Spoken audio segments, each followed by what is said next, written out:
நீங்கள் ஒரு building construct பண்ணும்போது இன்ஜினியரோட கைடன்ஸ் அண்ட் கன்சல்டேஷன் ரொம்ப முக்கியமானது. காரணம் ஒரு சின்ன எக்ஸாம்பிளோட சொல்கிறேன், பார்க்கலாம். கோயம்புத்தூர் காலப்பட்டி லொக்கேஷனில் ஒரு பில்டிங் எக்ஸ்டென்ஷன் ஒர்க் பண்ணுறோம். எக்ஸிஸ்டிங் கிரவுண்ட் ஃப்ளோர் இருக்குது. இப்போது ஃபர்ஸ்ட் அண்ட் செகண்ட் ஃப்ளோருக்காக நம்மக்கிட்ட வந்திருக்கு. ஃபர்ஸ்ட் ஃப்ளோர் ஒர்க் லெண்டில் வரைக்கும் நம்ம கம்ப்ளீட் பண்ணியிருக்கேன். ஒர்க் போயிட்டுருக்கு. கிரவுண்ட் ஃப்ளோரில் பேசேஜ் ஏரியாவுக்கு ரூஃப் வந்து நம்மளுக்கு கேன்டிலிவராக வெளியில் எக்ஸ்டெண்ட் பண்ணியிருக்காங்க. ஸோ இந்த மாதிரி பண்ணும்போது ஃப்ரேம்டு ஸ்ட்ரக்சரில் நம்ம பீம் வந்து ரூஃப் லெவல்லையே வந்து கேன்டிலிவராக வெளியே ப்ரொஜெக்ட் பண்ணியிருந்தோம் அப்படின்னா ரூஃப்க்கும் வந்து ஒரு சப்போர்ட்டிவாக இருந்திருக்கும். பட் இங்கே என்ன பண்ணியிருக்காங்கன்னா ரூஃப் பீமே வந்து லிண்டில் லெவலில் போட்டிருக்காங்க. ஸோ அதனால் வந்து பார்த்திங்கன்னா இப்போது இங்கே ஒரு 3 இடத்துலையுமே வந்து நம்மளுக்கு பீமை வந்து லிண்டில் லெவலில் கொடுத்துருக்கனால இதுக்கு மேலே பிரிக் ஒர்க் பண்ணியிருக்காங்க. ஃபர்ஸ்ட் விஷயம், ஆஸ்தட்டிக்காகவும் இது பார்க்குறக்கு வந்து அவ்வளோ சிறப்பாக இல்லை. இன்னொரு முக்கியமான விஷயம், ஸ்ட்ரக்சரல் இன்டெகிரிட்டிக்கும் வந்து it's not a safe one. இது ஒரு ரெக்கமெண்டடான விஷயமும் கிடையாது.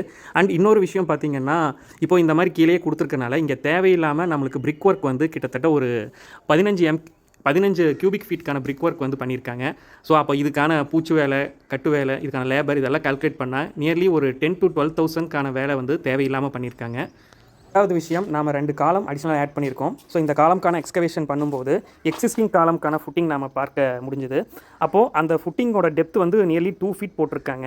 ஒரு ரெசிடென்ஷியல் பில்டிங்க்கு அரௌண்ட் G+2 ஸ்ட்ரக்சரே நம்ம பண்ணாலுமே வந்து நம்மளுக்கு 2 feet டெப்த்துக்கு ஃபுட்டிங் மேக் அவுட் பண்ணுறதுக்கான நெசசிட்டி கண்டிப்பாக கிடையாது. அப்போ இங்கே ஒரு 14 காலம்ஸ் யூஸ் பண்ணியிருக்காங்க அப்படின்னா அப்போ ஒவ்வொரு காலமுக்குமே வந்து 1 feet டெப்த்துக்கான கான்க்ரீட் வந்து அடிஷ்னலாக போடும்போது எவ்வளோ மெட்டீரியல் நம்மளுக்கு வந்து வேஸ்டேஜ் ஆயிருக்கு அப்படிங்கிறது நீங்கள் கால்குலேட் பண்ணி பார்த்துக்கலாம்.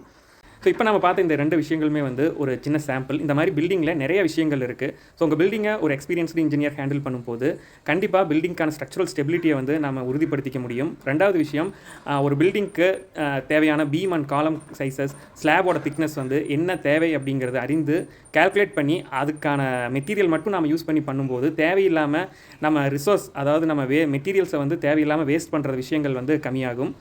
ஸோ இன்னொரு வீடியோவில் இன்னொரு பதிவில் நம்ம பார்க்கலாம். தேங்க்யூ.